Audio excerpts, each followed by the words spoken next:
Айтсаңыз, сіз азыр айтып кеттіңіз, мына жол бойындағы құрылымдардан 500 миллион сом күтіп атабыз, мыйзам кабыл алынса деп. А бүгүнкү күндө алар кайда төлөйт?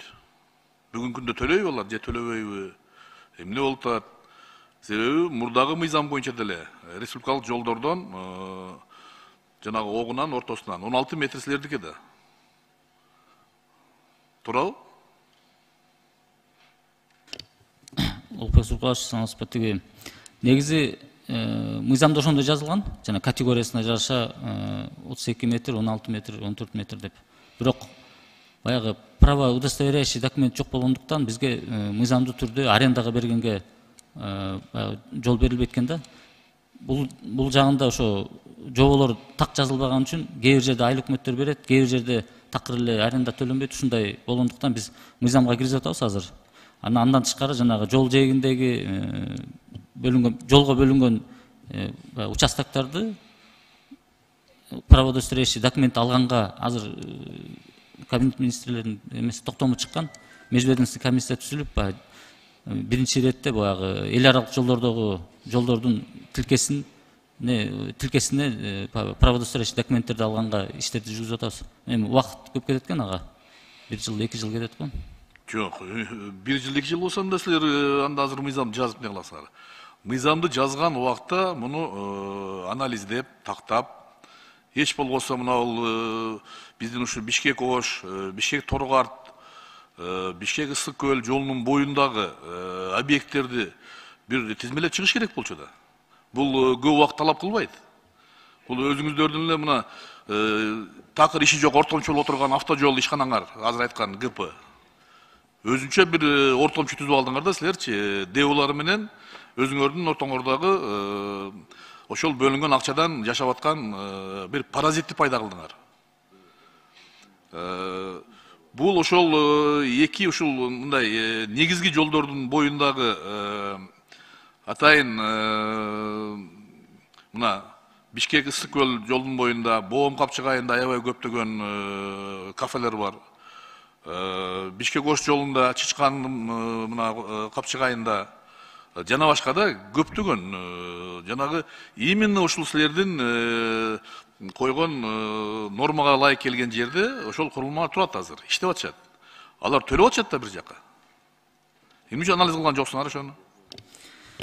Улукбек Суркулович, негизи бизге төлөбөйт азыр.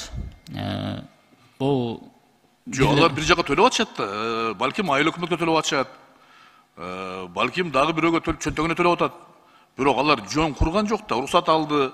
Атайын проекттери бар, документтери бар. Ким ошону эсептеп чыкты? Канча ушундай объект бар? Ар бир жол боюнча өзүнчө биз топ түзүп атабыз. Мисалы, бул Бишкектин айланма жолун мына 4 ай болду. 4 айдан бери аягына чыга албай атабыз. Азыр сотко берип жатабыз. Нурланбек Бектенбекович, мен сизге сунуш кылам, экинчи окууга жогорку кеңешке келгичеңди эсептеп чыккыла. Бул көп убакыт талап кылбайт.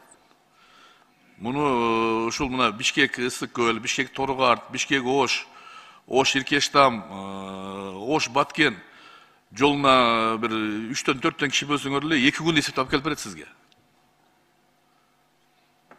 Так алып чыгып туруп, санын айтып туруп, тактап койсоңор болот, жергиликтүү бийлик менен эле кимге төлөп атышат, канча төлөп атышат. Сиз жөн эле 500 миллион атасыз. Кайдан алдыңыз 500 миллион деген сумманы? Улукбек Суркулович, негизи биз азыр техникалык шарт эле беребиз, жана объектини койгонгочу. Техникалык шарттардын саны бар да, ошого карап туруп эле эсептегенбиз. Кандай эсептедиңер? Канча эсептедиңер? 1 жылга берилет, негизи. 500 миллионду кайдан алдыңыз? Азыркы убакта Сиз айтпадыңызбы 500 миллион акча түшөт жол фондуна дедиңиз. Кеңири айтып берейин сизге анда. Иә. Кеңири айтып берейин. Айтыңыз. Экономика министрлиги жанагы жолдун жээгиндеги, жолдун жээгинде эмес, мамлекеттин карамагындагы жер участокторун арендага берүү боюнча өзүлөрүнүн тарифтери бар экен. Аякта баягы 10 квадрат, 20 квадрат деп өзүнчө тарификация керек экен. Ошонун негизинде анан бизге берилген техникалык шарттардын санын карап туруп, анын орточо эсебин чыгарганбыз. Биз азыркы убакта арендага бербейбиз, техникалык шарт эле беребиз, 1 жылдык мөөнөткө деп. Арендадан бир да тыйын албайбыз. Сиз мени түшүнгөн жоксуз. Ошону бирөө алып атат да азырчы. Айыл өкмөт алып атабы, бирөө тыйын ушу жерди колдонгон үчүн төлөп атышат да. Ушуну тактап алып келиңиздер. Биринчи сунушум. Экинчиси, эгерде биз содон ушундай оюңар болсо, эсептепсиңер 500 миллион деп, анда 32-нчи беренени кантебиз? Автомобиль жолдорун пайдаланууга тыюу салуу деп туруп, бүт ушунун баарына тыюу салгансыңар силер.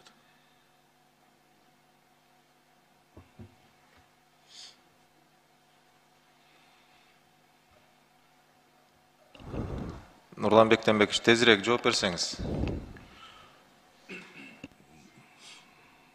32-нчи беренени окусаңар, жалпы пайдаланууга автомобиль жолдорунда төмөнкүлөргө тыюу салынат деп туруп, бүт бардыгын мал айдоодон бери тыюу салып салгансыңар.